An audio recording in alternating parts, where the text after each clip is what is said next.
Sepak bola Indonesia kini mulai diakui di Eropa. Ya, sepak bola Indonesia sedang mengalami momen bersejarah.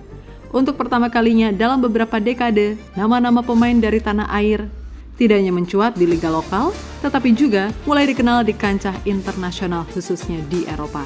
Ini bukan lagi sekedar berita angin, melainkan kenyataan bahwa talenta sepak bola Indonesia kini mendapatkan tempat di panggung dunia. Dengan 21 pemain yang kini berkarir di luar negeri, Indonesia telah menunjukkan kepada Asia bahkan dunia bahwa kita memiliki potensi besar yang selama ini mungkin belum sepenuhnya terekspos.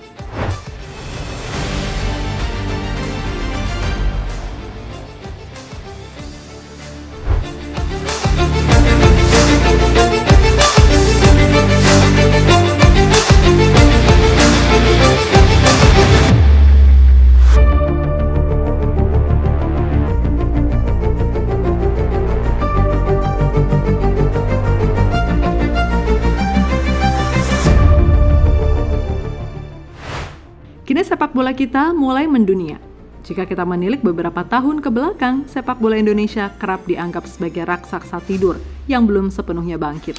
Meskipun memiliki basis fans yang besar dan sangat antusias, prestasi di tingkat internasional seringkali belum memuaskan. Namun situasi ini mulai berubah dengan semakin banyak pemain Indonesia yang merumput di liga-liga luar negeri. Bukan hanya di Asia, tetapi juga di Eropa, tempat di mana persaingan dan kualitas sepak bola berada di level tertinggi.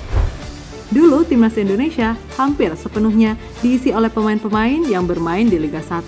Namun seiring berjalannya waktu, kita mulai melihat perubahan yang signifikan. Kini semakin banyak pemain Indonesia yang memilih untuk mengadu nasib di luar negeri dan jumlahnya terus meningkat dari tahun ke tahun. Fakta ini menunjukkan bahwa kualitas pemain Indonesia udah mulai diakui oleh klub-klub di luar sana dan ini adalah perkembangan yang sangat positif bagi masa depan sepak bola Indonesia. Saat ini tercatat ada 15 pemain abroad yang dipanggil untuk memperkuat timnas Indonesia dalam 2 pertandingan kualifikasi Piala Dunia ketika melawan Arab Saudi dan Australia. Lihatlah, ini adalah infografis yang dibuat oleh iNews TV, belum termasuk Marcelino yang baru saja gabung Oxford. Nama-nama itu adalah pemain-pemain timnas yang berkarir di berbagai liga top dunia. Di Asia Tenggara, Jordi Amat mengisi lini pertahanan JDT atau Johor Darul Takzim di Malaysia.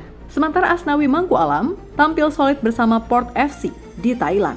Di Korea Selatan, Pratama Arhan menjaga sayap kiri Suwon FC. Di Eropa, nama-nama seperti Kelvin Verdonk yang bermain di NEC Nijmegen dan Ivar Jenner di Jong Utrecht Belanda semakin menunjukkan kualitas sepak bola Indonesia. Kemudian Rafael Strijk yang juga tak kalah bersinar dengan ADO Den Haag Belanda. Sementara itu Sandy Walsh dan Ragnar Oratmangun keduanya bermain di Belgia. Masing-masing memperkuat KV Mechelen dan FC Vidender. Shane Patinama juga menjadi andalan di Kasyupen Belgia. Inggris pun tak luput dari kehadiran pemain diaspora dengan Justin Hubner yang mengasah kemampuannya di Wolves U21 serta Nathan Chua-on yang tampil untuk Swansea City. Yang terbaru, Marcelino Ferdinand yang baru saja bergabung dengan Oxford United. Sementara itu, di Serie A, Liga Italia, Jesus mengisi lini pertahanan bersama Venezia. Tidak ketinggalan Martin Paes yang memperkuat FC Dallas di Amerika Serikat, menambah warna dari daftar pemain Indonesia yang berlaga di luar negeri. Terakhir ada Tom Haye yang saat ini belum memiliki klub, tetapi terakhir bermain untuk SC Heerenveen di Belanda. Dengan kehadiran mereka di berbagai liga, sepak bola Indonesia kini semakin diperhitungkan di kancah internasional. Ya, ini adalah jumlah yang signifikan, mengingat beberapa tahun lalu kita hanya bisa menghitung pemain abroad dengan jari. Namun 15 pemain ini hanyalah sebagian dari cerita besar tentang perkembangan pemain Indonesia di luar negeri. Ada juga nama-nama lain seperti Elkan Bagot yang baru saja dipinjamkan Ipswich Town ke Blackpool di Inggris. Di Thailand, ada Ronaldo Kuateh yang kini membela Muangthong United setelah sebelumnya bermain di klub Turki, yaitu Bodrumspor.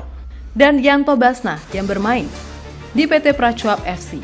Kemudian di Belanda, ada pemain muda seperti Jens Raven yang berkarir di Dordrecht U21, Tim Geppens yang bermain untuk FC Emmen, dan Dion Marks yang merumput bersama NEC U21. Kehadiran mereka di klub-klub luar negeri tidak hanya meningkatkan exposure Indonesia di kancah internasional, tetapi juga memberikan pengalaman berharga yang dapat mereka bawa kembali ke tanah air.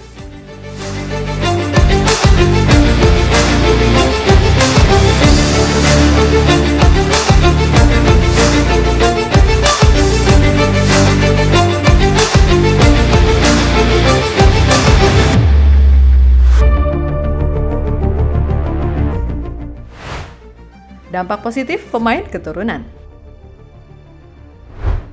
Kehadiran pemain keturunan di timnas memberikan dampak positif yang besar, terutama bagi pemain muda. Mereka melihat bahwa untuk bersaing di level tertinggi, bermain di luar negeri menjadi langkah penting. Persaingan di tim nasional semakin ketat, dan bermain di liga luar negeri tidak hanya meningkatkan kemampuan, tapi juga memperbesar peluang mereka untuk dipanggil ke timnas. Singkatnya, kehadiran pemain keturunan ini telah membuka mata banyak pemain muda Indonesia bahwa untuk bisa bersaing dan berprestasi di level internasional, mereka harus berani mengambil langkah besar, salah satunya dengan bermain di luar negeri. Banyaknya pemain abroad, bukti kemajuan sepak bola Indonesia. Banyaknya pemain Indonesia yang bermain di luar negeri adalah cerminan dari kemajuan yang telah dicapai sepak bola nasional. Dulu mungkin kita hanya bisa bermimpi melihat pemain Indonesia berlaga di liga-liga Eropa. Tetapi kini mimpi itu menjadi kenyataan. Pemain-pemain kita tidak hanya bersaing, tetapi juga mendapatkan tempat di klub-klub yang bermain di liga-liga top di Asia dan Eropa. Ini adalah bukti bahwa sepak bola Indonesia mulai diperhitungkan. Talenta yang kita miliki tidak kalah dengan negara-negara lain. Ini memberikan harapan bahwa di masa depan, kita bisa melihat lebih banyak lagi pemain yang berkarir di luar negeri dan membawa nama Indonesia semakin dikenal di internasional. Perkembangan ini bukan hanya kabar baik untuk sepak bola Indonesia, tetapi juga sebuah tanda bahwa kita sedang berada di jalur yang benar. Dengan semakin banyaknya pemain yang merumput di luar negeri, kualitas tim nasional juga diharapkan akan semakin meningkat. Ini adalah bukti bahwa sepak bola Indonesia sudah mulai diakui, bukan hanya di Asia, tetapi juga di Eropa. Jadi itulah bukti sepak bola Indonesia sudah mulai diakui di Eropa, bahkan dunia.